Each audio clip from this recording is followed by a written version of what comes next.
तो हमने पिछली बार एक बहुत ही इंपॉर्टेंट सेक्शन कवर किया था जिसमें हमने डिस्कस किया हम 23वें नंबर श्लोक तक, भगवद गीता के 23वें नंबर श्लोक तक हमने डिटेल में कवर किया उसमें। और आज हम करेंगे दूसरा एक सेक्शन। किसी को याद है पिछला जो सेक्शन हमने किया श्लोक नंबर 20 से 23, जो 4 श्लोक हमने करे, उसका नाम क्या है उस सेक्शन का? कोई बताएगा प्लीज। कृष्ण प्रभु जी, देवी देवताओं की पूजा। देवी देवताओं की पूजा और किन कारणों से ये व्यक्ति भगवान का शरण नहीं लेते या नहीं ले पाते। आज का जो हमारा सेक्शन है वो है एक वो ऐसा सेक्शन, ऐसा डिस्कशन जिसमें बहुत प्रकार के धार्मिक और आध्यात्मिक संस्थाएं जो हैं वो फंसी हुई हैं। जब हम बोलते हैं फंसी हुई हैं, इसका मतलब है कि इसके आगे की जो अध्यात्म में प्रगति है उसके आगे जाने का उनको सौभाग्य प्राप्त नहीं है, या उससे आगे जाने का उनके पास ज्ञान नहीं है, या उससे आगे जाने का उनके पास क्या बोलते हैं साधनों की कमी होने के कारण ऐसा प्रतीत होता है कि अध्यात्म सिर्फ यहीं तक सीमित है। और वो क्या है, आज हम उस पर थोड़ा डिटेल में हम डिस्कस करेंगे कि वो है क्या चीज असली में। कृष्ण बहुत चुने हुए शब्दों के साथ इसका खंडन करेगा 24 और 25 श्लोक में। तो ये सेक्शन जो है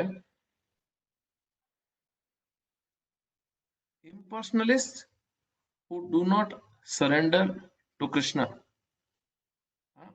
impersonalists who do not surrender to Krishna, या मायावादी जो भगवान का शरण नहीं लेते। हाँ, मायावादी जो भगवान का शरण नहीं लेते। अभी हम ये श्लोक पढ़ते हैं और ये श्लोक अपने आप में ही बहुत ही ऐसे कंफ्यूजन्स को दूर करने की क्षमता रखता है। हम ये पढ़ते हैं, अव्यक्तम व्यक्तिम आपन्नम, यह है 7वें अध्याय का 24वां श्लोक भगवद गीता का। अव्यक्तम व्यक्तिम आपन्नम मन्यते माम अबुद्धयः परम भावम अजानन्तो मम अव्यम अनुत्तमम। बुद्धिमान मनुष्य, बुद्धिहीन मनुष्य मुझको ठीक से ना जानने के कारण सोचता है कि मैं भगवान कृष्ण पहले निरंकार था, अब मैंने इस रूप को धारण किया है। वह अपने अल्प ज्ञान के कारण मेरी अविनाशी तथा सर्वोच्च प्रकृति को नहीं जान पाता। बहुत जबरदस्त श्लोक है। क्या बोल रहे हैं भगवान यहाँ पे? वो कह रहे हैं बुद्धिहीन मनुष्य को यह लगता है कि अव्यक्तम व्यक्तिम आपन्नम, अव्यक्त जो भगवान का जो प्रकाश है, जो भगवान की ज्योति है, वो ज्योति ने जो अव्यक्त है, अव्यक्त मीन्स उसको इंग्लिश में बोलते हैं अनमैनिफेस्ट, मतलब जो प्रकट ना हो सामने, हाँ, जो सर्वव्यापी है और जिसको एक स्थान पे देखा ना जा सके, और वो अनमैनिफेस्ट है, अप्रकट है, हाँ। अव्यक्तम व्यक्तिम आपन्नम, वो अव्यक्त ने, उस ज्योति ने, उस प्रकाश ने, किनको? बुद्धिहीन व्यक्तियों को लगता है कि जो ज्योति है, जो प्रकाश है, उसने अभी मनुष्य का स्वरूप लेके कृष्ण के अवतार में आए हैं, हाँ? वो मनुष्य का रूप लेके अभी कृष्ण के अवतार में आए हैं। वो, और पहले तो कृष्ण निरंकार थे। शब्द देख रहे हैं कितना स्पेसिफिक यूज किया। पहले कृष्ण निरंकार थे, अब उन्होंने ये स्वरूप, ये रूप को धारण किया है। वे अपने अल्प ज्ञान, ज्ञान मतलब नॉलेज, अल्प ज्ञान मतलब बहुत थोड़ा सा नॉलेज, जिसको बहुत कम ज्ञान है, अल्प ज्ञान के कारण मेरे अविनाशी, भगवान यहाँ पे क्या शब्द यूज कर रहे हैं? अव्ययम, अविनाशी।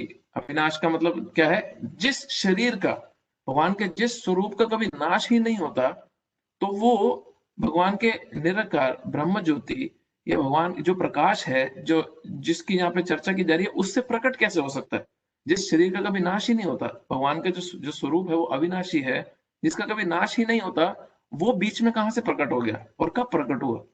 तथा सर्वोच्च प्रकृति को नहीं जानते, वो मेरी इस सर्वश्रेष्ठ प्रकृति को नहीं जानते। इसका तात्पर्य में हम जाते हैं, फिर हम इस पे चर्चा करेंगे। फिर इसके आगे हम देखते हैं कि बहुत सी धारणाएं और बाकी शास्त्र इसके बारे में क्या कहते हैं। नीचे आओ प्रभु तात्पर्य में।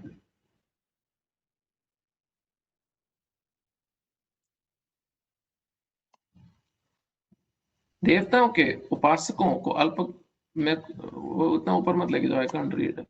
ठीक है, यही छोड़ दो, रहने दो, छुके। देवताओं के उपासकों को अल्पज्ञ कहा गया है। अल्पज्ञ का मतलब भी कम इंटेलिजेंस। ज्ञ मीन्स नॉलेज, ये बुद्धि, अल्पज्ञ मीन्स कम बुद्धि। भगवान कृष्ण अपने साकार रूप में यहाँ पर अर्जुन से बात कर रहे हैं, किंतु जब भी निर्विशेषवादी, निर्विशेष का मतलब है जो बोले भगवान का स्वरूप नहीं है, भगवान निराकार है, निर्विशेषवादी अपने अज्ञान के कारण तर्क करते हैं कि परमेश्वर का अंततः स्वरूप नहीं है, नहीं स्वरूप नहीं होता। श्री रामानुजाचार्य की परंपरा में एक महान भागवत भक्त यमुनाचार्य ने इस संबंध में 2 अत्यंत उपयुक्त श्लोक कहे हैं। नीचे करें।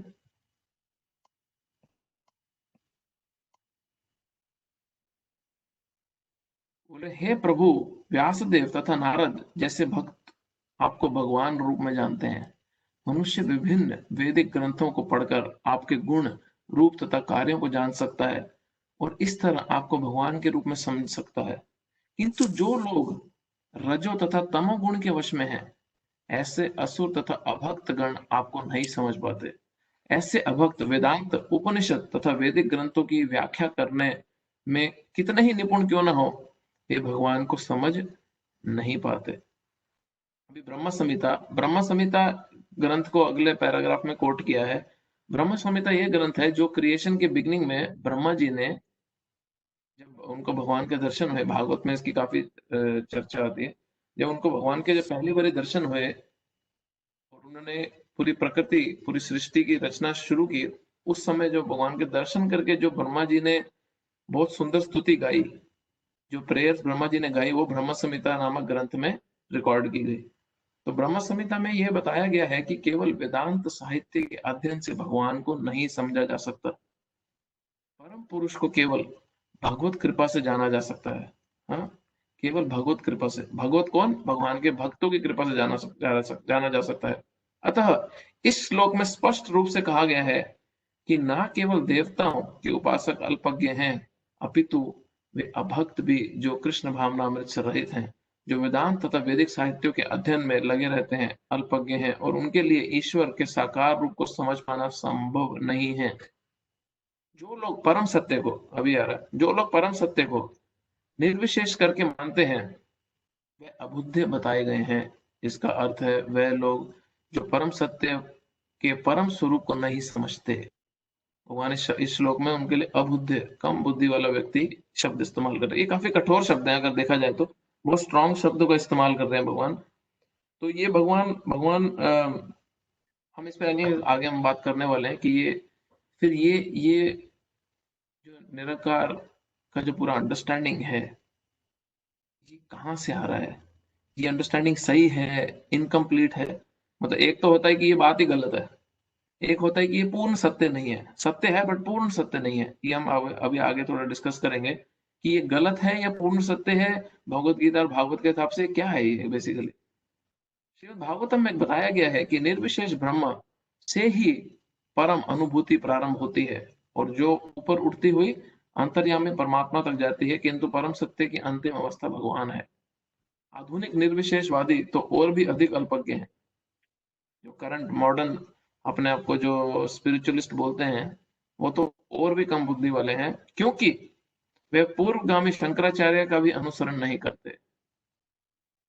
जो शंकराचार्य थे, जो भगवान शिव के स्वयं अवतार थे, जिन्होंने ये निर्विशेष परम ब्रह्म का पूर्ण ज्ञान भारत में फैलाया, वो बोल रहे हैं कि आजकल के जो मॉडर्न अपने आप को जो स्पिरिचुअलिस्ट समझते हैं और ये ज्ञान का जो प्रचार करते हैं कि भगवान निराकार है, वो तो शंकराचार्य जिन्होंने जो इसके मेन गुरु हैं, जो मेन इसके जिसको बोलते हैं टीचर रहे हैं, जो इसको इंट्रोड्यूस कर रहे हैं, जिन्होंने टॉपिक को, उनको भी फॉलो नहीं करते। हाँ? शंकराचार्य को अनुसरण नहीं करते, जिन्होंने स्पष्ट बताया है कि कृष्ण परमेश्वर है। अतः निर्विशेषवादी परम सत्य को ना जानने के कारण सोचते हैं कि कृष्ण देवकी तथा वासुदेव के पुत्र हैं, या कि राजकुमार हैं, या शक्तिमान एक जीवात्मा है। भगवत गीता में इसकी भर्त्सना की गई है। अब जानन्ति मां मूढ़ा मानुषिम तनुमाश्रिता, केवल मूर्ख ही मुझे सामान्य पुरुष मानते हैं। तो आगे पूरा इसका व्याख्यान किया हुआ है, बट हम भगवत से एक श्लोक पढ़ते हैं अभी, जो इसमें नहीं है, जिसमें ये समझता है कि ये धारणा जो है ये सही है, नहीं है, गलत है, पूर्ण सत्य नहीं है, कच्ची है, पक्की है क्या। वो भागवतम में आता है कि हमने हमने आई थिंक, जहां तक मुझे याद है, 6-7 क्लास पहले भी इस पे डिस्कस किया था, बट बहुत थोड़ा सा किया था, क्योंकि मुझे पता था ये 24 और 25 श्लोक में ये टॉपिक वापस आने वाला है, क्योंकि 7वें इसी अध्याय में पहले भी ये टॉपिक पे छू के गए हैं कृष्ण एक जगह पे। तो वो भागवत में श्लोक आता है कि वेदांतिस तत्त्वविदस तत्व यद ज्ञानम अद्वयम ब्रह्मेति परमात्मेति भगवान इति शब्दते। जो वेदांतिस्ट हैं, हाँ, जो इस परम सत्य की खोज में ऋषि मुनि साधु संत लगे हैं, वो इस एक परम सत्य को, यही एक परम सत्य को तीन स्टेजेस में जानते हैं। ब्रह्मेति परमात्मेति भगवान इति शब्द थे। वो ब्रह्मांड जो ब्रह्म ज्योति है, परमात्मा जो हमारे भीतर में परमात्मा स्वरूप में भगवान है, और भगवान नीति, हाँ, जो भगवान जो तीसरा उसका स्टेज है, वो सेम अद्वय। द्वय का मतलब होता है टू, अद्वय का मतलब होता है वन, नॉन टू, अद्वय नॉट टू। वो उसी एक परम सत्य को तीन स्टेजेस में समझते हैं। अब इस श्लोक से हमें एक चीज बहुत क्लियर पता चलती है, जो मैंने श्लोक अभी आपको बोल के बताया, कि जो परम सत्य की खोज में है, वो जो एब्सोल्यूट ट्रूथ है, उसको तीन स्टेज में जानते हैं। पहला स्टेज है ब्रह्मांड, ब्रह्मेति, जिसको निराकार ब्रह्म भी बोला जाता है, जिसको भगवान का प्रकाश, भगवान की ज्योति सब बोला जाता है। हाँ, जिसको बोलते हैं हम उनमें जाके लीन हो जाएंगे, हम उनमें मिल जाएंगे, हम छोटी ज्योति हैं, हम उस बड़ी ज्योति में एंटर करके उसी में लीन हो जाएंगे। बहुत सारी ऐसी अलग अलग प्रकार की धारणाएं बात करी जाती है।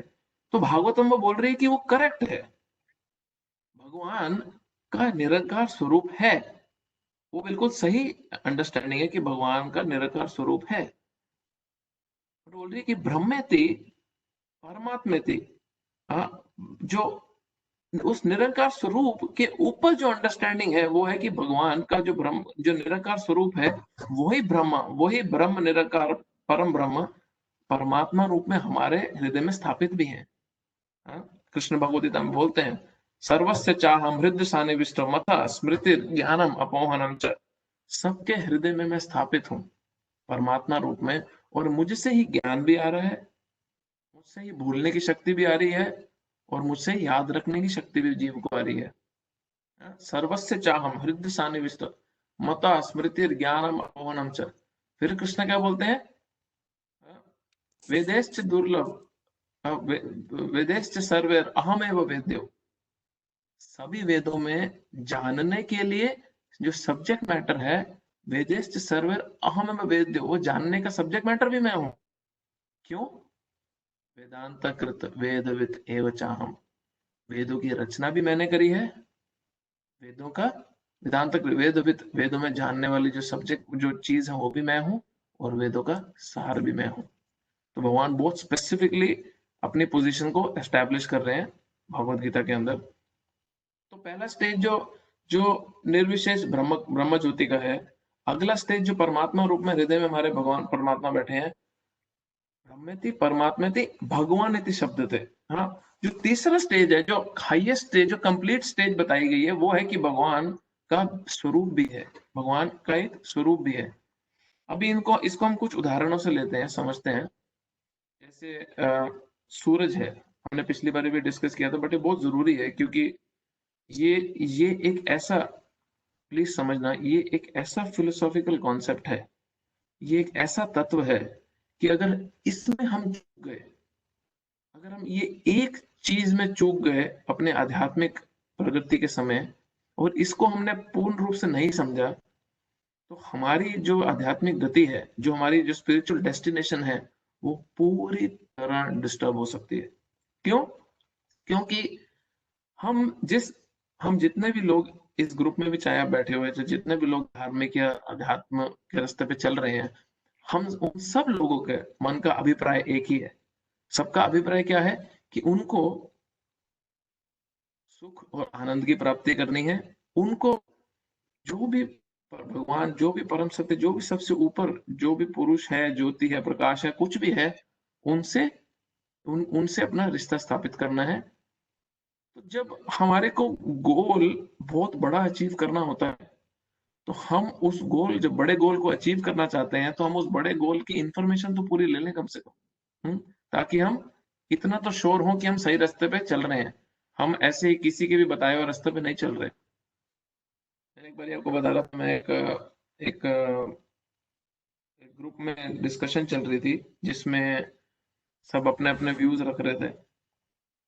तो उसमें एक व्यक्ति, कम से कम भी, कम से कम मैं बोलूं तो, ये फोन पे मैसेज में बात हो रही थी व्हाट्सएप ग्रुप में, दो दो पैराग्राफ की टिप्पणी दे रहा था, अपनी आध्यात्मिक टिप्पणी दे रहा था, जो उसकी अंडरस्टैंडिंग थी। तो मैंने उस व्यक्ति से पूछा कि भाई, तुम इतना इतना बोल रहे हो, तुम इतने इतने आध्यात्मिक बातें कर रहे हो, तुम इतना इतना अपना साक्षात्कार बता रहे हो, मेरे को ये एक्सपीरियंस, तुम्हारा वो एक्सपीरियंस हुआ, बट तुम्हारे पूरे की पूरी बातों में तुम कहीं भी शास्त्र इसके बारे में कुछ बोलते हैं, वो क्यों नहीं बोल रहे? कुछ शास्त्र कोट कर दो कम से कम। तो वो व्यक्ति मुझे बोलता है कि शास्त्र कोट करके क्या करना है?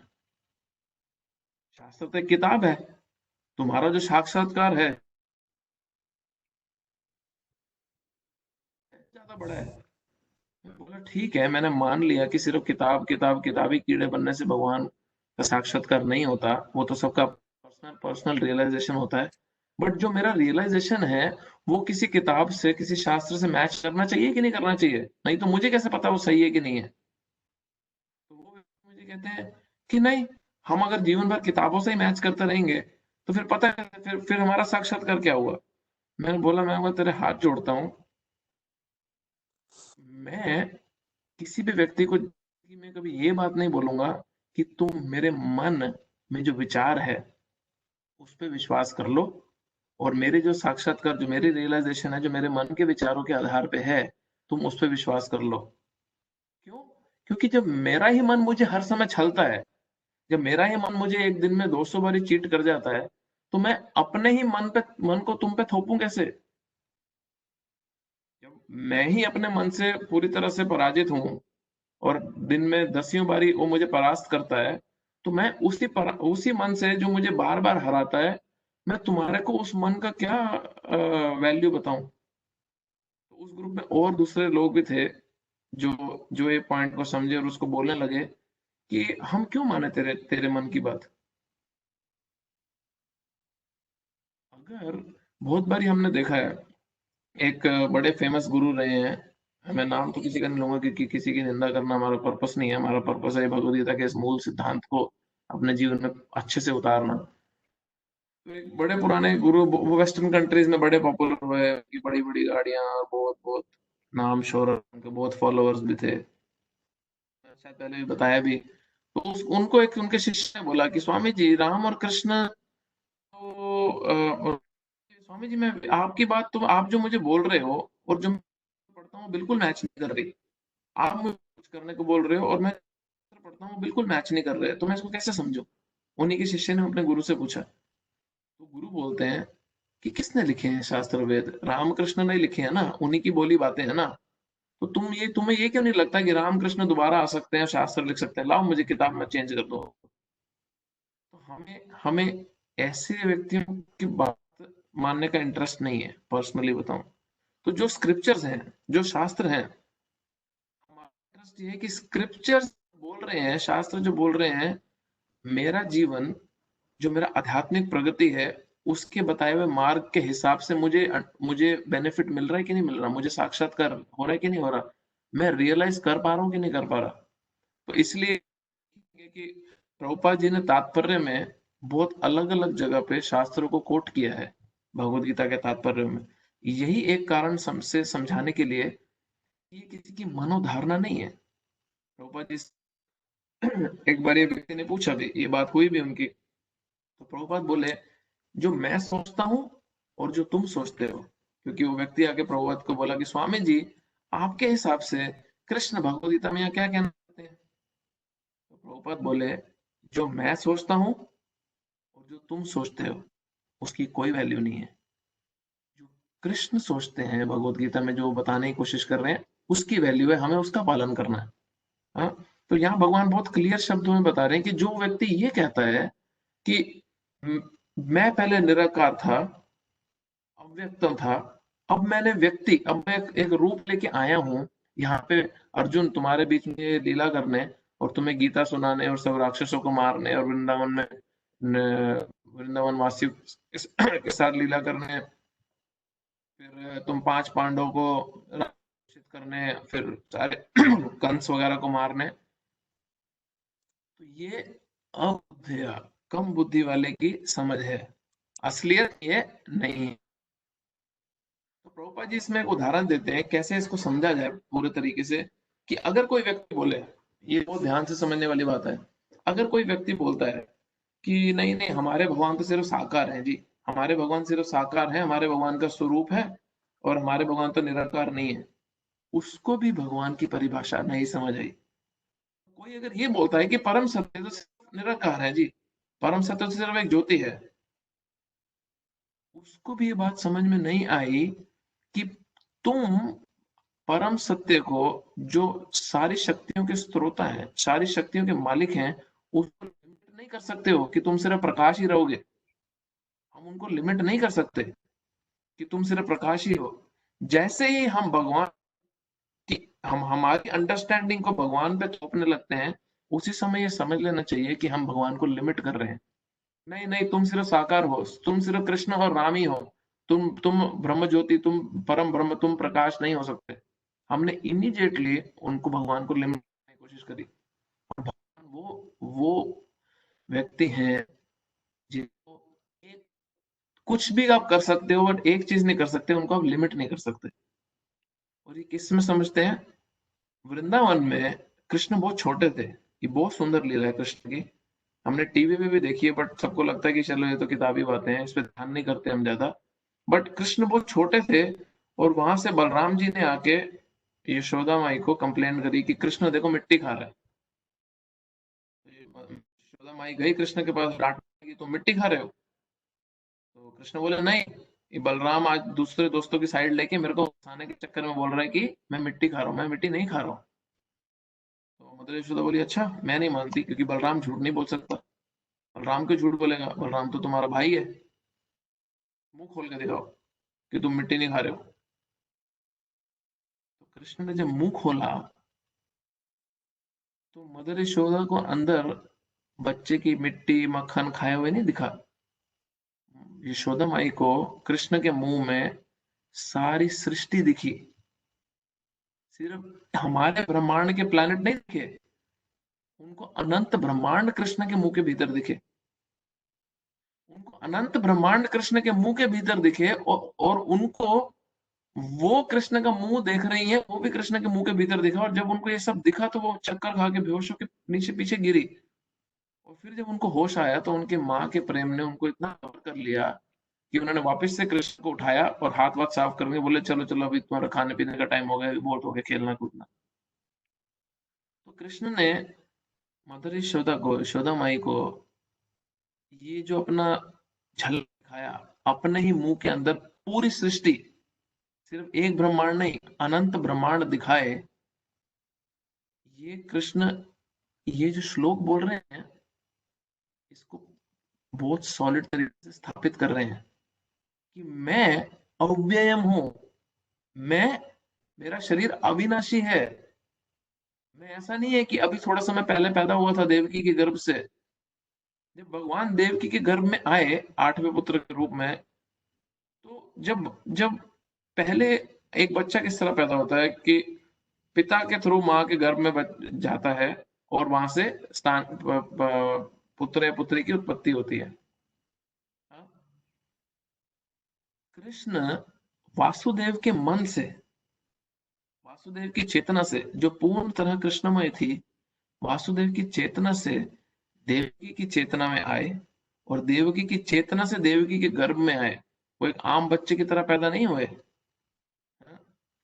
देवकी के जब गर्भ में कृष्ण आए तो देवकी की गर्भ कृष्ण के प्रकाश को संभाल नहीं सकी और वहां पे सबको ये इंफॉर्मेशन पहुंच गई, कंस तक को सबको ये पता चल गया कि 8वां स्थान देवकी के गर्भ में है, क्योंकि वो प्रकाश इतना ज्यादा था और देवकी इतनी सुंदर हो गई थी कि वो किसी रुक ही नहीं सकता था, छुपा ही नहीं सकते थे देवकी। देवता गण आके स्तुति कर रहे हैं, पूजा कर रहे हैं देवकी की, क्योंकि वो इतना तेज प्रकाश फैल गया कृष्ण के उनके गर्भ में आने से।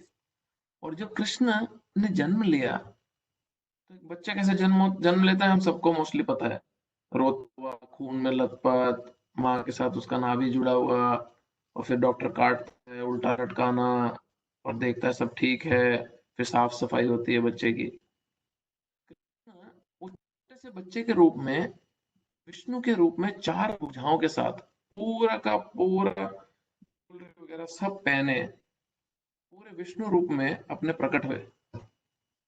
और क्यों प्रकट हुए? सिर्फ अपने माता पिता देवकी और वासुदेव को जो भय था कि कंस कहीं मार नहीं देगा ये बच्चे को पैदा होते ही, कृष्ण वो दिखाने पैदा हुए कि आम बच्चा पैदा नहीं हुआ, डरने की जरूरत नहीं है। और जब कृष्ण 4 भुजाओं में प्रकट हुए, तो देवकी और वासुदेव का प्रेम इतना उमड़ गया बच्चे को देखे कि वो बोले कि तुम अपने बच्चे के रूप में वापस आओ, कंस समझ जाएगा, नहीं तुम्हें मार देगा। फिर उनको शांत करने भगवान अपने 2 भुजाओं वाले छोटे बच्चे के रूप में है और उन्हें बाकी स्टोरी पता है। तो भगवान जब प्रकट होते हैं तो वो कोई साधारण बच्चे की तरह पैदा नहीं हो रहे। क्यों? क्योंकि उनका शरीर अव्ययम है, उनका शरीर कभी नाश नहीं होता। ऐसा नहीं होता, ऐसा नहीं है। हमारे हमारे खुद के डॉक्टर राजेंद्र प्रसाद, जिन्होंने पहले, जो हमारे पहले प्रेसिडेंट थे भारत के, उन्होंने अपनी भगवत गीता वगैरह की टिप्पणी जब लिखी है तो उसमें लिख रहे हैं कि ये ब्रह्म ज्योति, ये प्रकाश कृष्ण का रूप लेके आते हैं, और जब ब्रह्म ज्योति, जब प्रकाश का पर्पस खत्म हो जाता है, तो ये कृष्ण का रूप खत्म हो जाता है। पर कृष्ण भगवत गीता में क्या बोल रहे हैं वो नहीं सुनना उनको। उनको जो अपना सुनाना है वो भगवत गीता के माध्यम से अपना ज्ञान लोगों के मन में जो कचरा बांटना है वो बांटेंगे। बट जो कृष्ण भगवत गीता में खुद बोल रहे हैं वो नहीं मानेंगे। तो ये तो इसको फिल्टर्ड नॉलेज बोलते हैं। इसको बोलते हैं जो हमारे को चाहिए हम तो जी वही लेंगे। हाँ, हमारे को पूर्ण ज्ञान नहीं चाहिए, हमारे को थोड़ा थोड़ा यहाँ यहाँ से पसंद है, हम तो वो ले लेंगे जी।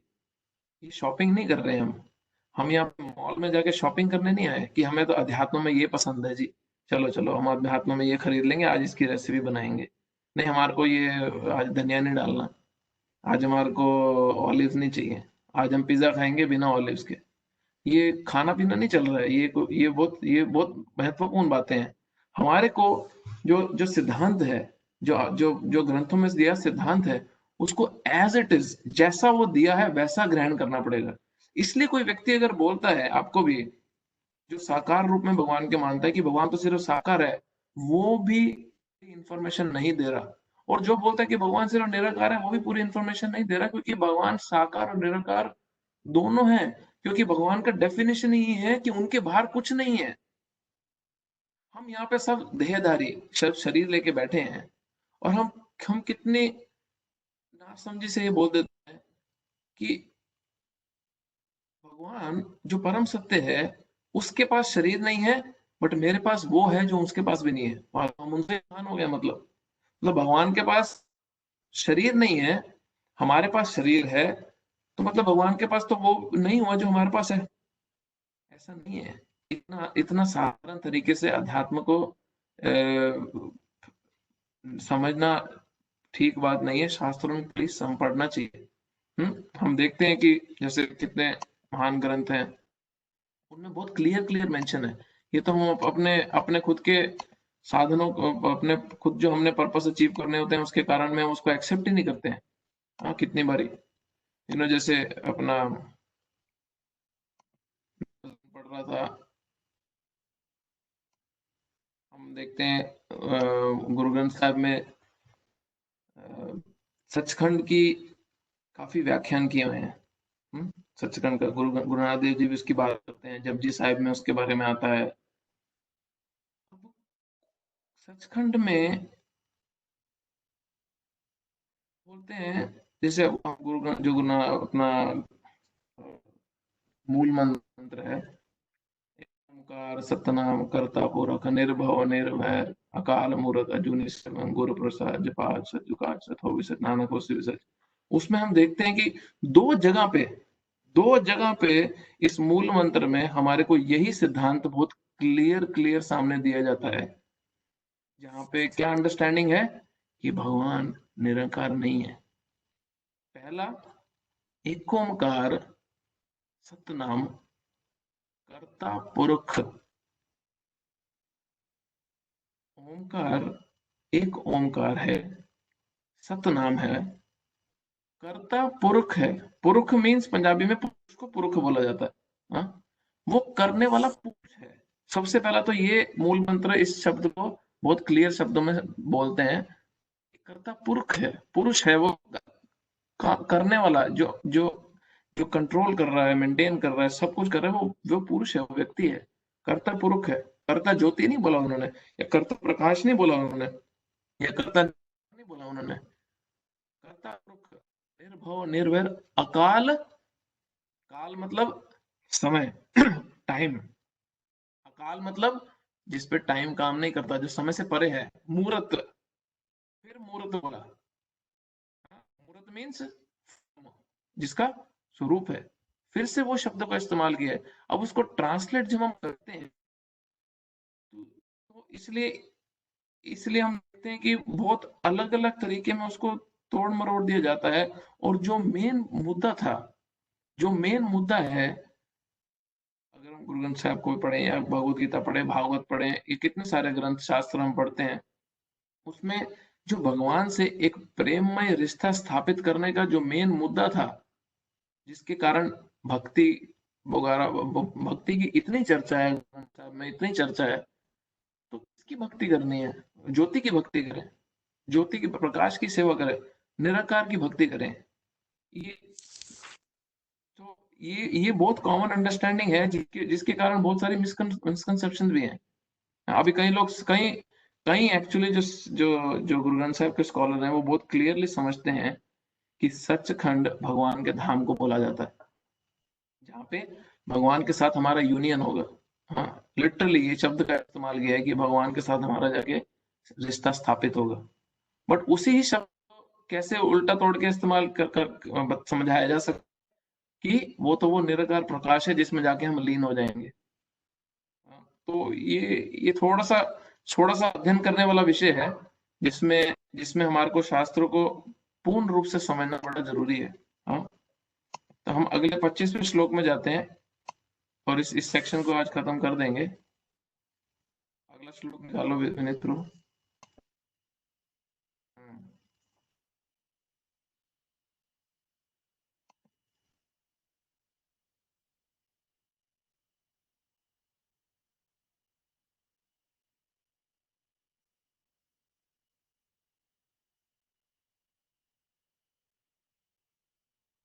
आ गया ना?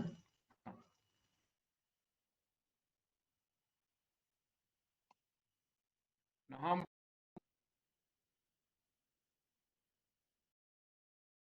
शक्ति आच्छादित रहता हूँ, अतः वह ये नहीं जान पाते कि मैं अजन्मा तथा अविनाशी हूँ, कितना क्लियर है, मतलब कितना क्लियर है, मतलब कैसे इसको मोड़े तोड़े तो कैसे तोड़े, वही नहीं समझ आता।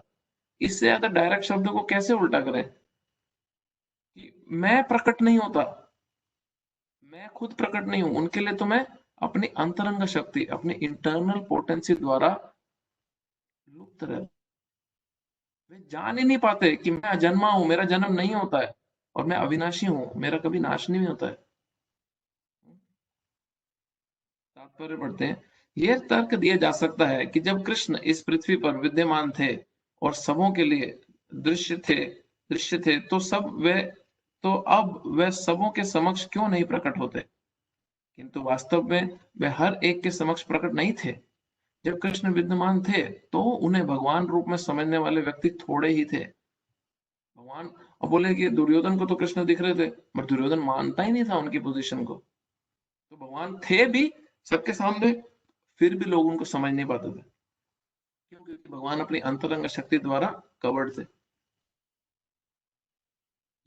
कुरु सभा में शिशुपाल ने Krishna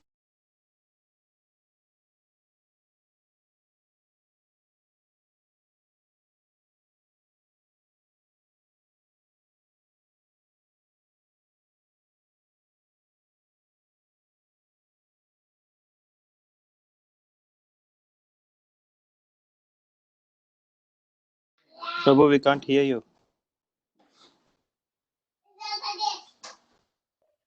Oh, someone muted me actually. Is someone playing Vinithro with your system?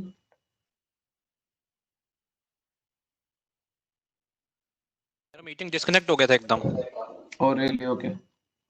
It's all, मुझे भी को होस्ट बनाओ, नहीं तो एक व्यक्ति के बेस पे कैंसिल हो सकता है।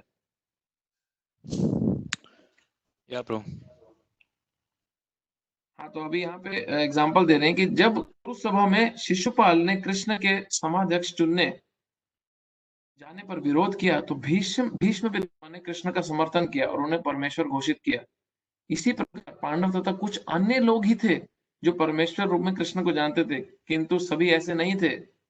अभक्त तथा सामान्य व्यक्तियों के लिए वे प्रकट ही नहीं थे। कृष्ण प्रकट ही नहीं थे बट नहीं थे।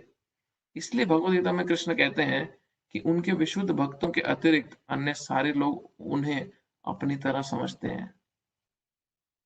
हाँ? एक भगवद गीता में श्लोक आता है, इतना इंपॉर्टेंट है वो। कृष्ण बोलते हैं, अवजानन्ति मांग मूढ़ा मानुषिम तनुमाश्रिता परम भावम अजानन्तो मम भूतमहेश्वर। बोल रहे हैं कि अवजानन्ति,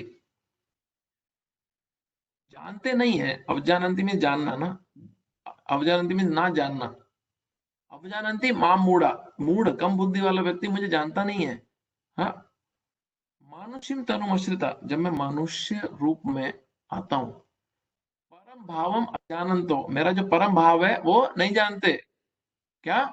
मम भूत महेश्वर, कि मैं सभी जीवों का महेश्वर हूं, सभी जीवों का कारण हूं, कंट्रोलर हूं। ईश्वर मतलब कंट्रोलर, महे ईश्वर मतलब supreme controller, top most controller. तो कृष्ण बोल रहे हैं कि समझ ही नहीं पाते हैं कि मैं सभी जीवों का सुप्रीम कंट्रोलर हूं। श्लोक निकालें।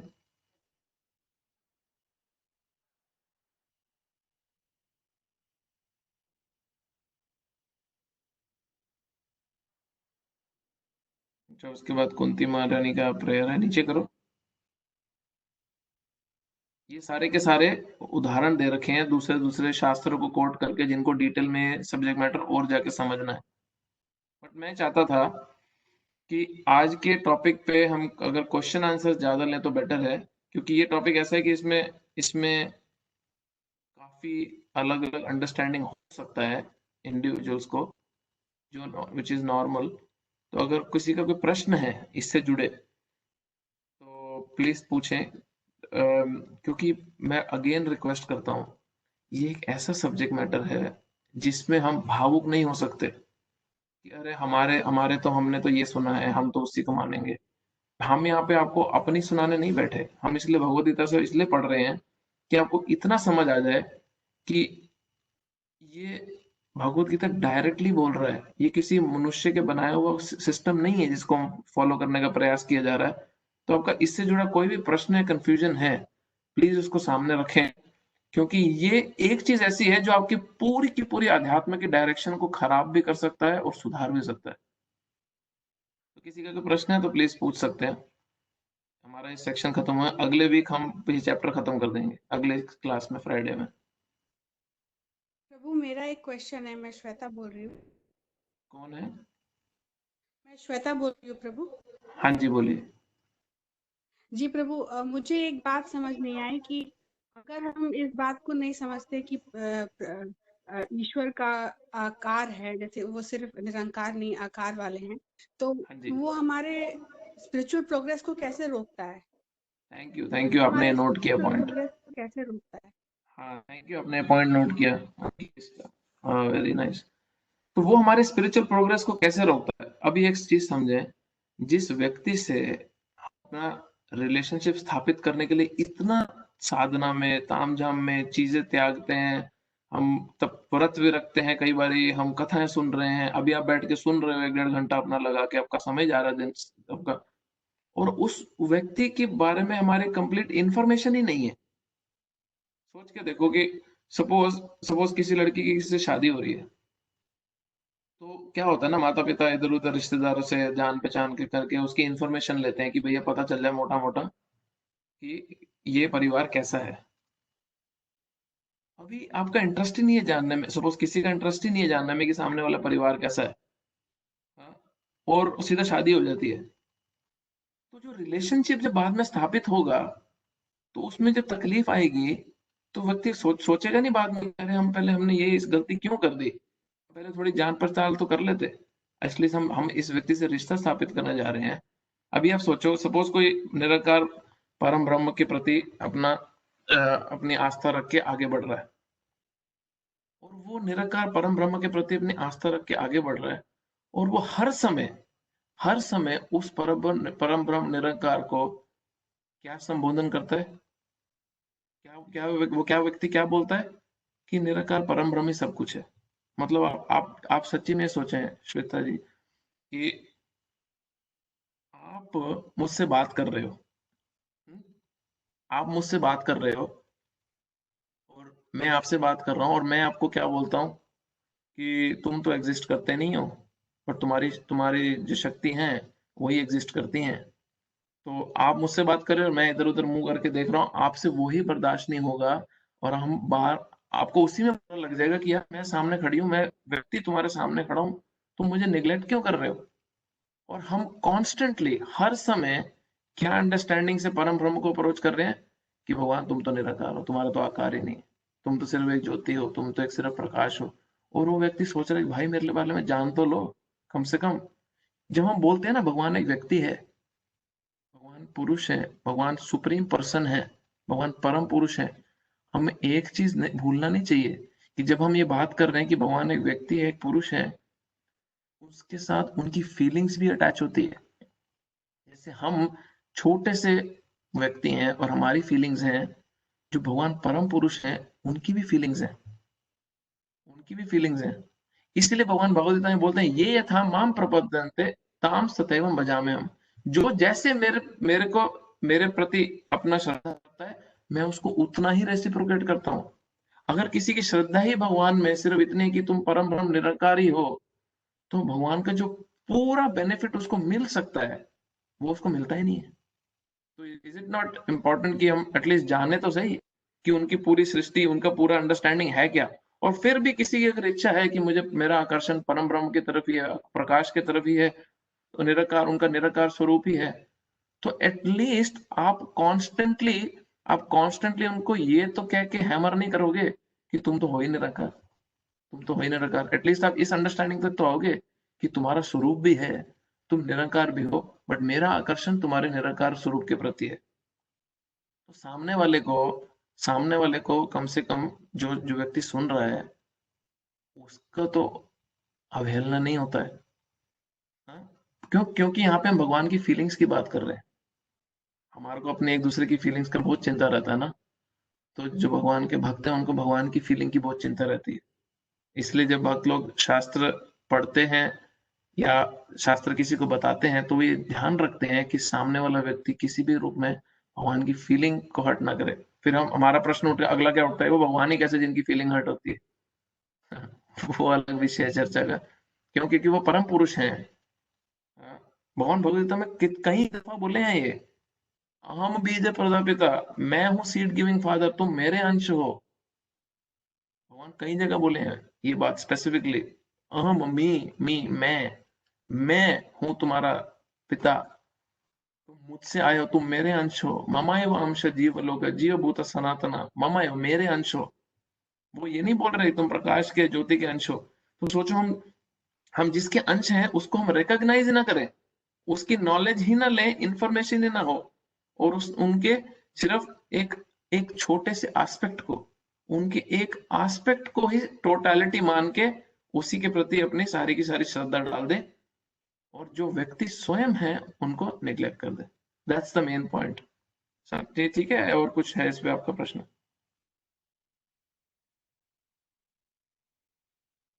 प्रभु ठीक है। और किसी का कोई प्रश्न है?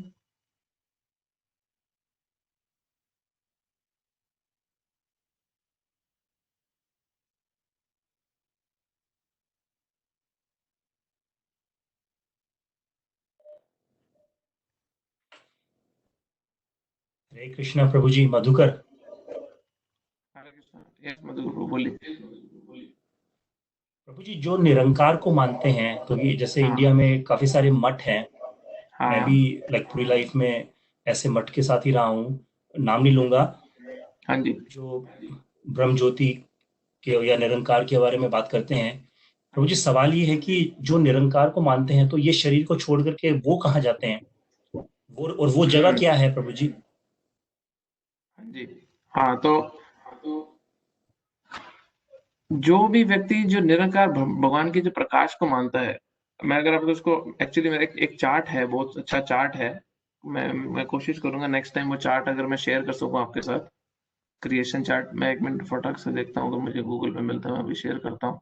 तो बेसिकली जो भगवान के जो प्रकाश है, जो ब्रह्म ज्योति है, वो स्पिरिचुअल है। पहली बात तो जब हम बोल रहे हैं कि जो ब्रह्म ज्योति को मानता है, भगवान यहाँ पे बड़े बड़े कठोर शब्दों का इस्तेमाल कर रहे हैं, वो उनकी निंदा नहीं कर रहे भगवान, और निंदा करेंगे भी कैसे? उन्हीं का तो प्रकाश है, तो अपने ही प्रकाश को मानने वाले की निंदा कैसे करेंगे?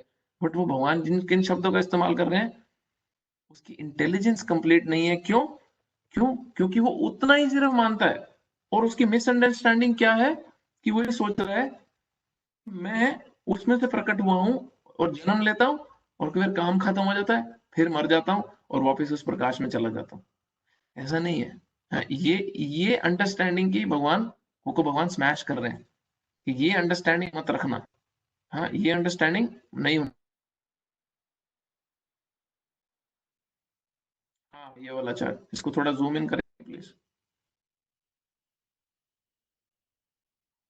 तो अगर आप इसमें देखोगे, एक्चुअली ये चार्ट ही अपना में 3-4 घंटे का क्लास है, हम ज्यादा डिटेल में नहीं जाएंगे। थोड़ा नीचे लाओ, थोड़ा सा नीचे लाओ पहले। तो ये जो यहाँ पे ये वन यूनिवर्स लिखा है, ये हमारा एक ब्रह्मांड है, और ये छोटे छोटे जो गोले बन रखे हैं, ये सारे प्लैनेट्स, डिफरेंट डिफरेंट यूनिवर्सेस हैं इस भौतिक सृष्टि में। तो इस भौतिक सृष्टि के परे जहां से आध्यात्मिक सृष्टि शुरू होती है, वहां पे वो ब्रह्म ज्योति जो ऊपर लिखा है वो है, जो ब्रह्म ज्योति है, जो भगवान के शरीर का प्रकाश है। अब ये ब्रह्म ज्योति में अगर कोई जाता है, सबसे पहली बात तो ये पूरी तरह स्पिरिचुअल है, ये कोई भौतिक प्रकृति में नहीं आता भगवान की, पूरी आध्यात्मिक प्रकृति में आता है। तो आपका प्रश्न था कि उनको क्या डेस्टिनेशन मिलता है? उनको ये डेस्टिनेशन मिलता है कि वो इस जो भगवान की जो प्रकाश है, इस प्रकाश में लीन हो जाते हैं, इस प्रकाश में लीन हो जाते हैं। अभी भगवत गीता के दूसरे अध्याय के 12वें श्लोक में कृष्ण एक चीज बड़ी क्लियर बोलते हैं कि कभी ऐसा समय नहीं था, ना ही कभी ऐसा फ्यूचर में आएगा, जहां पे किसी भी जीव का जो आइडेंटिटी है वो खत्म होएगा। तो हर लिविंग एंटिटी, हर आत्मा एक इंडिविजुअल आत्मा की तरह हमेशा से हमेशा एग्जिस्ट करेगी। जैसे जैसे अगर एक मस्टर्ड सीड है, मस्टर्ड सीड पता है ना, मस्टर्ड सीड जो सरसों के जो सीड होते हैं, अगर उसका एक बोरी है और हम एक मस्टर्ड सीड बाहर से लाके उस बोरी के अंदर डाल दें, तो दिखने में कैसा लगता है कि वो एक सीड जो हमने बाहर से लाके दूसरे उस बोरी के अंदर डाली, वो उस मस्टर्ड सीड की बोरी के अंदर लीन हो गई, बट वो सीड इंडिविजुअली अभी भी एग्जिस्ट कर रही है, पार्टिकल की तरह। जैसे सनरेज होती है, सनरेज में अलग अलग पार्टिकल है, वैसे वो एग्जिस्ट करती है हमेशा से हमेशा तक। तो ब्रह्म ज्योति में भी अगर कोई जाता है, अगर सबसे पहली बात तो कोई परफेक्ट कर ले तो, अगर कोई इसको परफेक्ट कर ले तो, अगर कोई ब्रह्म ज्योति में लीन होता है, भगवान के प्रकाश में लीन होता है, तो पहली बात उसकी आइडेंटिटी खत्म नहीं होती। कई लोगों को ये मिसअंडरस्टैंडिंग रहता है कि हम अभी मर्ज हो गए, अभी हम लीन हो गए, अब हम पूर्ण रूप से भगवान में समा गए। ऐसा नहीं होता है कभी भी। क्यों? क्योंकि आत्मा हमेशा इंडिविजुअल रहता है, अलग रहता है, पृथक है, सेपरेट है। हाँ, बट हाँ, वो पूर्ण रूप से उस प्लेटफॉर्म पे एग्जिस्ट कर सकता है। और दूसरा क्या भाग था आपके प्रश्न का? एक तो था कि उनकी डेस्टिनेशन क्या है, दूसरा क्या था? बस यही सवाल था प्रभु जी। उनका उनके साथ जब वो शरीर त्यागते हैं तो वो ब्रह्म ज्योति में जाते हैं, और कब तक रहते हैं और क्या होता है उनके साथ? हाँ, तो अभी भागवतम इसमें बहुत स्पेसिफिक और बहुत क्लियर इंस्ट्रक्शन दे रहा है, ऐसा घुमाए फिराए बात नहीं करता है। भागवतम बोल रहा है कि अगर तो वो व्यक्ति जो भगवान के निराकार रूप को भी प्राप्त करना चाहता है, जो निराकार स्वरूप को भी प्राप्त करना चाहता है, इसलिए जो पिछला क्वेश्चन श्वेता माता जी ने पूछा, मैं उसका जब उत्तर दे रहा था, मैंने ये पॉइंट पे इस पे बार बार हिट किया कि आपकी अगर फिर भी इच्छा है कि आपको भगवान के निराकार स्वरूप को ही एक्सेप्ट करना है और उसी में लीन होना है, तो होइए, बट ये जरूर समझ लेना कि भगवान का जो साकार रूप है वो भी एग्जिस्ट करता है, जिसका जो कृष्ण भगवद्गीता में 14वें अध्याय के आखिरी श्लोक में पता क्या बोलते हैं? ये जो प्रकाश है ना, ये जो ब्रह्म ज्योति का प्रकाश है, ये मेरे पे टिका हुआ है। ब्राह्मण ही प्रतिष्ठा हम, ये जो ब्रह्म ज्योति का प्रकाश है ये मेरे पे टिका हुआ है, कृष्ण बोल रहे हैं भगवद्गीता में। तो जब व्यक्ति ये समझ लेता है कि ये भगवान पे टिका है, तो भगवान नेचुरली उससे सुपीरियर है, भगवान उससे ऊपर है, भगवान का जो साकार रूप है। तो जो भगवान का साकार रूप है जो इससे ऊपर है, वो जब तक व्यक्ति इसको एक्सेप्ट नहीं करता, तब तक वो ब्रह्म ज्योति को भी प्राप्त नहीं कर सकता। ये भागवतम बहुत क्लियर शब्दों में बोलती है, बहुत बहुत क्लियर शब्दों में बोलती है। इसलिए गुरु ग्रंथ साहब में हम देखेंगे कहीं जगह पे जहाँ पे हिंट भी दिया हुआ है कि भगवान की उनकी ब्रह्म ज्योति को प्राप्त करना है, निरंकार ज्योति को प्राप्त करना है, वहीं पे आप एक भी जगह ऐसा एग्जाम्पल नहीं देखोगे जहां पे भगवान के साकार रूप के बारे में बात भी नहीं कही हुई। साइमल्टेनियसली दोनों चल रहा है, साइमल्टेनियसली दोनों की बात की जा रही है। अगर निराकार की बात कहीं, पहली बात तो निराकार की बात कम है, ये तो बाद में सारा का सारा, स्पेशली जैसे गुरु ग्रंथ साहब कैसा है ना, गुरु ग्रंथ साहब है डिवाइडेड है 10 गुरुओं की वाणी, महला 1, महला 2, महला 3, महला 4, महला 5 ऐसे। तो आप गुरु नानक देव जी की वाणी में बहुत कम देखते हो इस निराकार ब्रह्म ज्योति की चर्चा, बहुत कम। उनकी वाणी में ज्यादा चर्चा है कृष्ण की लीला की, राम भगवान की लीला की, बहुत ज्यादा चर्चा है। तो जो लेटर जो बाकी गुरुओं की वाणी में आता भी है, अगर वो है, तो आप कहीं पे भी ये नहीं देखते, किसी भी, चाहे आप जपजी साहब लो, सुखमनी साहब लो, या गुरु ग्रंथ साहब भी आप पाठ उठाओ, कहीं पे भी आप ये नहीं देखते कि वो रिजेक्ट करते हैं साकार रूप को। अभी क्या प्रॉब्लम हो गई है, पॉलिटिक्स के कारण ले लो, या अपने अपने गुट बनाने के कारण ले लो, या जी हम तो सनातन धर्म वैदिक नॉलेज से अलग हैं जी बिल्कुल, और जबरदस्ती इसको अलग करने के कारण अभी क्या धारणा बन गई है कि साकार रूप को एक्सेप्ट ही नहीं करना, मतलब जो गुरु ग्रंथ साहब में ही जो बात लिखी है उसी को एक्सेप्ट नहीं करना। तो ये तो कैसा हो गया ना कि हमारे को शॉपिंग करने जाना है और जो हमारे को सामान खरीदना है हम तो वही खरीद के लाएंगे, हम पूरी लिस्ट तो लेंगे ही नहीं। ऐसा नहीं है, ऐसा शास्त्र को कभी भी ऐसा नहीं पढ़ना चाहिए। शास्त्र को कभी भी मन मर्जी से नहीं पढ़ना चाहिए, शास्त्र को वैसे ही पढ़ना चाहिए जैसा वो है, तब वो ग्रंथ हमारी हृदय की ग्रंथियों को काटता है। अदरवाइज वो ग्रंथ हमारी धार्मिक खुजलियों को सिर्फ मिटाता है और हमारे अहंकार को बढ़ाता है और कुछ नहीं करता। तो हमें अपनी धार्मिक खुजलियां मिटानी नहीं है, अपने अहंकार को बढ़ाना नहीं है, हमने अपनी ग्रंथियों को, जो हृदय में हमारी ग्रंथियां हैं, ग्रंथि का मतलब है हमारी अटैचमेंट, उनको ग्रंथ के दिव्य ज्ञान के माध्यम से काटना है। तो किसी का अगर आकर्षण है ब्रह्म ज्योति के प्रति, भगवान के निराकार के स्वरूप के प्रति, कोई प्रॉब्लम नहीं है, बट वो भगवान के साकार रूप को अगर रिजेक्ट कर देता है तो उनको भगवान की कृपा नहीं मिलती इस ब्रह्म ज्योति को प्राप्त करने की भी, जितना मर्जी जोर लगा ले कोई। ठीक है,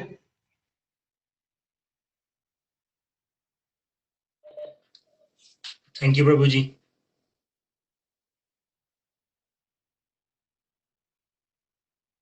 मैं अगर थोड़ा कोई strong ब्रह्म शब्दों ज्योति का से ऊपर इस्तेमाल जा कर रहा सकता है हूँ, क्या? मैं स्ट्रॉन्ग शब्द का इस्तेमाल कर रहा हूँ बेसिकली इसलिए क्योंकि ये टॉपिक ऐसा है जिसमें कंफ्यूजन होने के कारण हम इतना नुकसान कर रहे हैं अपना सारे के सारे। उसलिए थोड़ा सा मैं क्योंकि कृष्ण भी यहाँ पे काफी कठोर शब्दों का इस्तेमाल कर रहे हैं, इसलिए मैं थोड़ा स्ट्रॉन्ग बोल रहा हूँ। हाँ जी विनीत प्रभु बोलिए। तो मैं पूछ रहा था कोई ब्रह्म ज्योति से ऊपर जा सकता है क्या? हाँ वही तो बता रहा था, ब्रह्म ज्योति से ऊपर जाया जा सकता है क्योंकि ब्रह्म ज्योति के बाद तो आध्यात्मिक जगत की स्टार्टिंग है। जो आपके सामने चार्ट आपने खोल कर रखा, अगर आप ऊपर उसमें देखोगे तो ब्रह्म ज्योति के बाद तो आध्यात्मिक जगत शुरू हो रहा है अभी, और पूरा आध्यात्मिक जगत अनंत, जो अनलिमिटेड आध्यात्मिक जगत तो पूरा भी पूरी सृष्टि पड़ी है, आध्यात्मिक सृष्टि पड़ी है। इसमें भगवान के अनंत धाम है, वैकुंठ धाम है, जो विष्णु के धाम है, इसका भी डिस्कशन आता है गुरु ग्रंथ साहब में। भगवान के इन वैकुंठ धामों का भी डिस्कशन आता है, बट उसको बोलते हैं ना कई बार पश्चिम न पश्यति, दिख रहा है बट नहीं दिखता, पढ़ रहे हैं बट नहीं पढ़ रहे।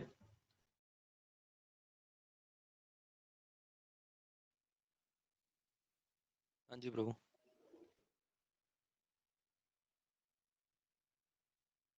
और कोई प्रश्न है किसी का? हरे कृष्णा प्रभु जी। हरे कृष्णा, कौन बोल रहे हैं? मैं बोल रही मानसी गंगा। हाँ जी माता जी।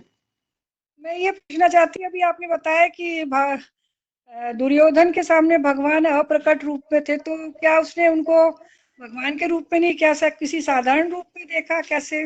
वो नहीं मुझे हाँ समझ आया। तो दुर्योधन के सामने भगवान थे तो प्रकट, हाँ दुर्योधन कभी भी कृष्ण को भगवान के रूप में देख ही नहीं पाया, क्योंकि भगवान ने अपनी माया शक्ति द्वारा, जो हाँ 25वें श्लोक में, अगर 25वां श्लोक आप खोलो तो उसमें कुंती महारानी अपनी जो शिक्षा है उसमें बहुत स्पेसिफिक इसके बारे में बात कर रही है। बहुत अच्छा जी प्रश्न पूछा आपने, वो खोलो जी। विनीत प्रभु 25वां प्रश्न को श्लोक। हाँ नीचे जाए थोड़ा। ओके। नहीं ऊपर ऊपर है शायद वो, हाँ वो रहा। हाँ कुंती महारानी कह रही हैं, जी हिरण्मय पात्रेण, ये श्लोक अपने, हे भगवान आप समग्र ब्रह्मांड के पालक हैं और आपकी भक्ति सर्वोच्च धर्म है, अतः मेरी प्रार्थना है कि आप मेरे भी पालन करें। आपका दिव्य रूप योग माया से आवृत है, आपका दिव्य युग योग माया से आवृत है। ब्रह्म ज्योति आपकी अंतरंग शक्ति का आवरण है, जो ब्रह्म ज्योति है वो आपकी अंतरंग शक्ति का आवरण है। कृपया इस तेज को हटा ले, क्योंकि ये आपके सच्चिदानंद विग्रह के दर्शन में बाधक है। कितना अमेजिंग है ना। बोल रहे हैं आपकी जो प्रकाश है, जो आपकी ब्रह्म ज्योति, जो आपकी अंतरंग शक्ति द्वारा जिससे आप कवर्ड हो, इसको आप प्लीज हटा लो, क्योंकि मैं आपके दिव्य रूप, जो भगवान का जो सच्चिदानंद विग्रह है, जो आपका साकार रूप है, मैं उसके दर्शन नहीं कर पा रही।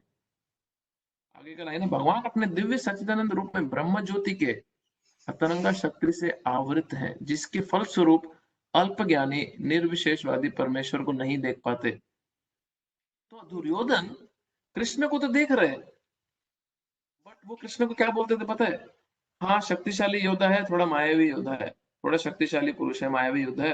तो जब कृष्ण शांति दूत बन के दुर्योधन की सभा में गए, जब आखिरी में जो मैसेज लेके कि तुम शांति कर लो, तो दुर्योधन ने क्या सोचा कि देखो थोड़ा सा मायावी है, थोड़ा शक्तिशाली है, मैं अपनी ना बहुत ज्यादा सेना को अपनी सभा में छुपा के लगा देता हूँ, और सारी की सारी सेना जब एक साथ कृष्ण को पकड़ने आएगी ना, तो कृष्ण पकड़े जाएंगे।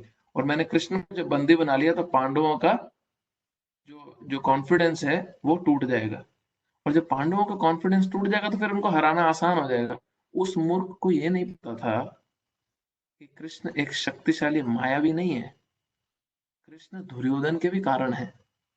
और क्या किया, जैसे दुर्योधन कृष्ण को बंदी बनाने लगे, कृष्ण ने वहीं पे अपना पूर्ण विराट रूप नहीं दिखाया, सेमी विराट रूप दिखाया, अर्ध विराट रूप दिखाया अपना वहां पे भगवान ने उसकी सभा में ही, और किसी को नहीं दिखा, कोई देख नहीं सका भगवान के इस विराट रूप को, क्योंकि वो इतना प्रकाश प्रकट हुआ, इतना प्रकाश प्रकट हुआ उससे, सिर्फ कुछ चंद लोगों को दिख सका। वो भीष्म पितामह को दिखा जो भगवान के शुद्ध भक्त थे, द्रोणाचार्य को दिखा, कृपाचार्य को दिखा, कुछ लोगों को सिर्फ दिख सका वो विराट रूप, सबको दिखा ही नहीं, बाकी सबको तो जो भगवान के प्रकाश ने ही अंधा कर दिया।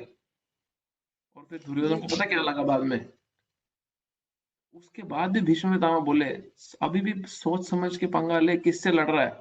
दुर्योधन बोला ओ देखा, फिर माया भी अपनी माया छल के चला गया। जिसको दिख ही नहीं रहा है कि कृष्ण भगवान है, उसको दिखेगा कैसे, मतलब उसके सामने होते हुए भी इसको नहीं दिख रहा है। दुर्योधन उस सभा में बैठा था जब कृष्ण ने शिशुपाल का वध किया, जब कृष्ण ने राजसूय यज्ञ के समय शिशुपाल का वध किया, और शिशुपाल की आत्मा सारी की सारी पब्लिक के सामने कृष्ण के शरीर में आके मर्ज होगी, दुर्योधन को तब भी नहीं समझा, तब भी सबने बोला, दुर्योधन को तब भी नहीं समझा। तो जो असुरिक बुद्धि का व्यक्ति है, जिसका पूरा का पूरा गोल ही है कि भगवान की मृत्यु, भगवान के भक्तों को कैसे दुख पहुंचाया जाए, उसको समझ ही नहीं सकता है। तो ये दुर्योधन का कारण था। ठीक है माता जी। Thank you Prabhu ji, thank you. और कोई प्रश्न है किसी का? मेरा क्वेश्चन है, मैं श्वेता बोल रही हूँ। आप कहाँ से बोल रहे हैं श्वेता माता जी? मैं भास्कर प्रभु की वाइफ बोल रही हूँ। अच्छा अच्छा, हाँ जी माता जी। जी प्रभु, जो जैसे हमारा जो रिलेशनशिप डेवलप होता है भगवान के साथ इस जन्म में, तो does that depend on the prarabdha that we have collected from our past lives, or that can be changed in this life? हाँ, तो आपका प्रश्न ये है कि हमारे साथ जो भगवान का रिश्ता स्थापित होता है वो हमारे पिछले जन्मों के कर्मों से होता है, जो प्रारब्ध कर्म है, या कुछ और तरीका है इसका? पहली बात तो प्लीज समझ लें, हमारे कर्मों से भगवान का रिश्ता डेवलप होने का कुछ लेन देन नहीं है। हमारे जो कर्म है उसके द्वारा हम सिर्फ सुख और दुख भोगते हैं इस जगत में। जो हमारे प्रारब्ध कर्म है, प्रारब्ध कर्म का मतलब है जो हमारे को फल मिल गए, अभी जैसे ये शरीर मिल गया तो ये हमारे प्रारब्ध कर्म है। अभी हमारे को जैसे सपोज किसी को 25 साल बाद कैंसर आना है, तो वो अप्रारब्ध कर्म है, वो उसका कर्म है जो भी उसका जिसका रिजल्ट उसको नहीं मिला है।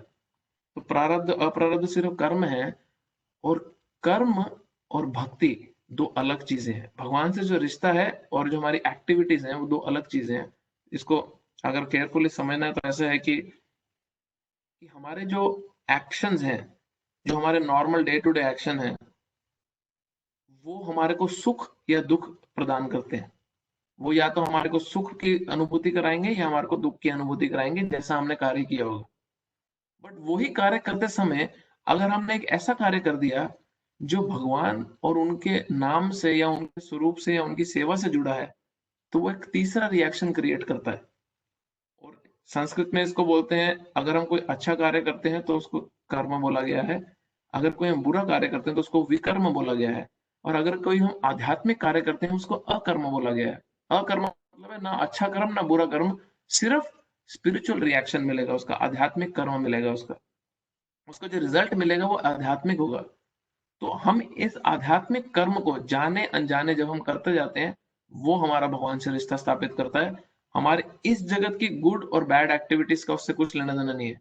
आप बहुत ज्यादा दान पुण्य करते हो, वो आपको नेक्स्ट जन्म या इस जन्म में अच्छे पुण्य कर्म दे सकता है, भगवान से रिश्ता स्थापित नहीं कर सकता। तो वेरी इंपॉर्टेंट, हम जब हम भगवान से रिश्ता स्थापित करने की बात भी करते हैं, तो उसमें सबसे इंपॉर्टेंट प्रश्न पहले ये आ जाता है कि जिससे हम रिश्ता स्थापित करना चाहते हैं, पहले ये तो जाने कि उसकी इच्छा क्या है, उसका मनोभाव क्या है, वो हमारे से किस रूप में रिश्ता स्थापित करना चाहता है, उनकी क्या कंडीशन है। ये तो ऐसा हो गया कि एक किसी व्यक्ति को एक लड़के को एक लड़की है, एक लड़की को एक लड़का पसंद आया, और वो बोला कि देखो मेरी ये शर्तें हैं, तुम मुझे पसंद हो। लड़का बोला लड़की को, तुम मुझे पसंद हो बट मेरी ये शर्तें हैं, इन शर्तों पे तुम मुझे पसंद हो। लड़की बोले कि भाड़ में जा, तेरे जैसे बड़े देखे हैं नहीं चाहिए। पहले लड़की की शर्त तो सुन लो, तब तो तुम उसको पसंद करो और उसको अपने उनके साथ रिश्ता स्थापित करोगे ना। तो अपनी शर्तों पर रिश्ते निभते नहीं है, दूसरे व्यक्ति की शर्तों पर रिश्ते निभते हैं। तो उसके लिए पहले भगवान का जो मनोभाव है, भगवान की जो शिक्षा है वो जाननी तो पड़ेगी ना, तब तो उनसे रिश्ता स्थापित होगा। तो ये हमारा एक्शन और रिएक्शन, हमारा अच्छा और बुरे कर्म से इसका लेना देना नहीं है। बट ऑफ कोर्स जो व्यक्ति अच्छे कर्म करता है उसका एटीट्यूड नेचुरली एक अच्छा स्वभाव बन जाता है, जिससे वो आध्यात्मिक बातों की तरफ आकर्षित जल्दी हो जाता है। बट अच्छी एक्टिविटीज आपको आध्यात्मिक नहीं बनाती, अच्छी एक्टिविटीज आपको धार्मिक बना सकती है। आप धर्म कर्म के पुण्य उन्य के काज कर लोगे, यज्ञ योग्य कर लोगे, बट आप आध्यात्मिक नहीं होगे। जरूरी नहीं है कि आप आध्यात्मिक व्यक्ति बन जाओ। इसलिए हम देखते हैं कि कई बार एक व्यक्ति नशा कर रहा होता है, मांस भक्षण कर रहा होता है, और जैसे ही वो भगवान के भक्तों की संग में आता है, वो अचानक से सब छोड़ के भगवान की भक्ति में लग जाता है। और दूसरी जगह एक व्यक्ति इतने पुण्य के कार्य कर रहा होता है, इतने पुण्य कार्य कर रहा होता है, और मतलब दान पुण्य क्या वो नहीं करता, और वो कर ही नहीं पाता भगवान की भक्ति को स्वीकार। क्यों? क्योंकि उसको लगता है कि यही सुख में मेरे को आनंद प्राप्त हो रहा है। उसको पता ही नहीं है कि इसके अलावा जो आनंद है वो कितना गहरा और कितना ऊंचा और कितना बड़ा है।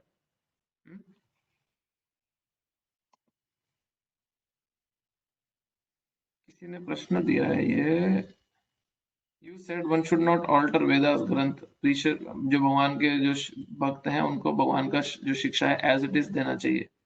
Then why Hare Rama mantra as detailed in Kali Santan Upanishad changed to Hare Krishna? What is the reason? Does this change is actually mantra wording? Okay, तो उनका प्रश्न ही है कि हम बोल रहे हैं कि हमारे को ये जो भगवान की शिक्षा को एज इट इज देना चाहिए और हमारे को वो चेंज नहीं करना चाहिए। तो फिर हरे कृष्ण महामंत्र जिसमें हरे कृष्ण पहले आता है, हरे कृष्ण कृष्ण कृष्ण हरे हरे, फिर हरे राम राम राम हरे हरे राम बाद में आता है। बट वो कह रहे हैं कि कलि संतरण उपनिषद में तो हरे राम पहले और हरे कृष्ण बाद में, तो उसको चेंज क्यों किया? तो ये बहुत कॉमन प्रश्न है। इसमें दो ओपिनियन बहुत क्लियर दिए जाते हैं और दो हिस्टोरिकल ओपिनियन। पहला कि आज से 530 समथिंग वर्ष पूर्व जब श्री चैतन्य महाप्रभु जो स्वयं भगवान कृष्ण हैं, जब वो अवतरण लिए और जब उन्होंने हरे कृष्ण महामंत्र का प्रचार शुरू किया, पब्लिक चैंटिंग, उससे पहले सिर्फ इसको प्राइवेटली चैंट किया जाता था। तो मैं आपको एक और बड़ी कथा बताता हूँ, बहुत इंटरेस्टिंग है, जो उससे भी काफी साल पहले हुई। श्री रामानुजाचार्य साउथ इंडिया में बहुत बड़े आचार्य रहे हैं, उनके साथ उनके गुरु ने जब रामानुजाचार्य को एक मंत्र दिया और रामानुजाचार्य को उन्होंने बोला कि तुम इस मंत्र का जब जाप करोगे, गोपाल मंत्र था, कृष्ण मंत्र था, तुम इस मंत्र का जब जाप करोगे तो तुम सबसे उच्चतम जो आध्यात्मिक अनुभूति हो सकती है, सबसे टॉप मोस्ट स्पिरिचुअल रियलाइजेशन को प्राप्त करोगे। तुम्हारा जो सबसे जो हाईएस्ट आनंद है जो तुम्हारे भीतर तुम महसूस करोगे, उसको तुम एक्सपीरियंस कर पाओगे। तो रामानुजाचार्य बोले, अच्छा ये मंत्र जपने से मेरे को इतना आनंद की प्राप्ति होगी? तो उनके गुरु बोले हाँ, बट कंडीशन क्या है कि तुम इस मंत्र को किसी को बता नहीं सकते, ये प्राइवेट मंत्र है, सिर्फ तुम ही इससे जाप करोगे, किसी को बोलना नहीं पब्लिकली। तो रामानुजाचार्य वो पूछे उनसे, अच्छा अगर मैं लोगों को बता दूंगा तो उनके गुरु बोले, अगर तुम किसी को बताओगे तो तुम इसके पाप के दंड के भागीदारी हो। क्यों? क्योंकि ये पब्लिकली नहीं बताना, ये प्राइवेट मंत्र है, तुम्हारे लिए है। बट बोले आनंद की प्राप्ति होगी इसको जपने से? बोले हाँ, ऐसे आनंद की प्राप्ति होगी, तुम्हारे जीवन के जितने कष्ट कलेश हैं वो दूर होने लगेंगे। तो गुरु ने मंत्र दिया उनको कान में प्राइवेटली। रामानुजाचार्य ने क्या किया, गुरु से मंत्र लिया, कमरे से बाहर गए और बिल्डिंग की छत पे जाके खड़े हो गए और सबको आवाज मार के इकट्ठा करने लगे। बोले मेरे पास एक ऐसा मंत्र है कि तुम्हारे जीवन के कष्ट दूर हो जाएंगे, तुम्हारे को अंदर एक ऐसी अनुभूति होगी, भगवान से तुम्हारा रिश्ता स्थापित हो जाएगा, ला ला ला शुरू हो गए। तो उनके गुरु वहां पे आगे बोले, क्या कर रहे रामानुजा, अभी मैंने तुझे बोला कि पाप का भागीदारी बनेगा, ये गलती नहीं करनी, तुम नरकों में सड़ोगे, तुम दंड की भागीदारी हो। तो रामानुजाचार्य पता क्या बोले? वो बोले कि अगर इतने लाखों लोगों का मैं उद्धार कर दूं और उनको ये आनंद की अनुभूति दे दूं और मुझे सड़ना पड़े नरकों में, तो मुझे मंजूर है। तो वो ये मंत्र पब्लिकली बोलना शुरू करे तो उनके गुरु उनके मनोभाव समझ के अपने ही शिष्य हैं कि मैं तुम्हारा गुरु नहीं हूं, तुम मेरे गुरु हो। और बाद में चल के रामानुजाचार्य इतने बड़े आचार्य बनते हैं, इतने बड़े आचार्य बनते हैं, जिनसे जो जो श्री संप्रदाय है, जो तिरुपति बालाजी की जो डीटी है, वो उन्हीं के संप्रदाय में आती है और उन्हीं के ही सारा जो ट्रेडिशन फॉलो हो रहा है। बहुत बहुत पावरफुल पर्सनालिटी। तो सिमिलर मूड में जब चैतन्य महाप्रभु ने देखा कि शास्त्र में कलयुग के जो कलेश मिटाने का इतना कंफर्म्ड सॉल्यूशन दे रखा है, और उनको ब्राह्मणों ने, जो उस समय के करंट ब्राह्मण थे, उन्होंने उसको मोनोपोली के लिए की तरह प्राइवेट चैंट करने के कारण में उसको पब्लिक ही नहीं जाने दे रहे, सिर्फ प्राइवेटली ही तुम हरे कृष्ण महामंत्र कर सकते हो। तो चैतन्य महाप्रभु ने क्या किया, बोले ये इतना पावरफुल मंत्र है और तुम इसको प्राइवेटली जाने नहीं दे रहे, पब्लिकली जाने नहीं दे रहे, मैं हरे कृष्ण महामंत्र, जो हरे राम पहले आता है और हरे कृष्ण महामंत्र है, उसको मैं हरे कृष्ण को पहले बोलूंगा, बट जब तुम जाप करने लगोगे तो कैसे बताओगे कि हरे राम पहले या हरे कृष्ण पहले है। और फिर चैतन्य महाप्रभु ने इस मंत्र को पब्लिकली, सिर्फ ब्राह्मणों को डिस्टर्ब ना करने के लिए, हिस्टोरिकली सिर्फ डिस्टर्बेंस ना करने के कारण, उन्होंने इसको महामंत्र को प्रचार करना शुरू करा। ये एक हिस्टोरिकल ओपिनियन है। दूसरा ओपिनियन जो मैंने खुद अपनी आंखों से देखा है, वो है कि कई सारे स्क्रिप्चर्स में हरे कृष्ण महामंत्र हरे कृष्ण से ही शुरू हो रहा है, वो हरे राम से शुरू ही नहीं होता। तो जैसे एक मैं पढ़ रहा था जिसमें शिव जी पार्वती माँ को हरे कृष्ण महामंत्र का जाप करना सिखा रहे हैं, तो उसमें भी वो पहले हरे कृष्ण पार्वती माँ को सिखा रहे हैं कि कैसे इसका जाप करना, तो पहले वो हरे कृष्ण ही बोल रहे हैं। हाँ, तो ये दो दो ओपिनियन, दो हिस्टोरिकल फैक्ट्स या ओपिनियन या वर्जन्स हैं, जिसके कारण हमें ये समझता है कि हरे कृष्ण महामंत्र ऑथोराइज्ड कैसे है। तो ये किसी का क्या बोलते हैं, शास्त्र को चेंज किया है, ये यहाँ पे हरे कृष्ण महामंत्र के लिए मैच नहीं करता है। क्यों? क्योंकि जब हम शास्त्र चेंज करने की बात करते हैं तो प्रॉब्लम कहाँ पे आती है, जब हम शास्त्रों के सिद्धांत को पलट देते हैं, जब हम शास्त्र के जो निर्णय हैं उनको जब हम पलट देते हैं, उनको जब हम चेंज कर देते हैं, वहां पे असली जो जीव को जो तकलीफ देने वाली चीज है वो है कि हम शास्त्र का जो निचोड़ है उसको तो नहीं घुमा दिए। जैसे हम पहले ही बात कर रहे थे कि कितना डायरेक्टली गुरु ग्रंथ साहिब में भगवान की लीलाओं के बारे में मेंशन किया है, इतना डायरेक्ट मेंशन किया है। बट अभी कुछ लोग क्या बोलते हैं कि वो राम और वो कृष्ण तो वो है ही नहीं जो द्वापर युग और त्रेता युग में आए थे, तो किसी और राम की बात करेगी। अरे वही गोवर्धन उठाने की बात है, वही बात करी है कि यशोदा मक्खन चोर कर मक्खन चुरा रहे थे। अभी ये कौन से रामकृष्ण जिसको मक्खन चुराने की बात हो रही थी, गोवर्धन उठाने की बात हो रही थी? बोले नहीं ये वो नहीं है, दूसरे हैं।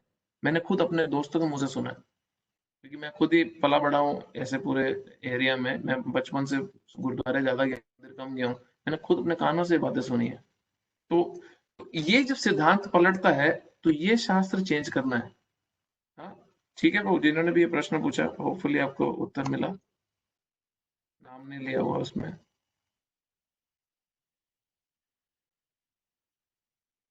और गगन राणा कहाँ थे भाई इतने दिन? मैं 2-3 बार देखा आए वो, पता नहीं ये दूसरे नाम से थे इसलिए शायद पता नहीं चला आप Gagan ji. Very good, thank you. आप हर रोज हो तो अच्छा, नाम चेंज कर लिया इसलिए शायद मुझे पता नहीं चला होगा। मैं कई बार विनीत से पूछा, गगन जी आए नहीं। और कोई प्रश्न या खत्म करें?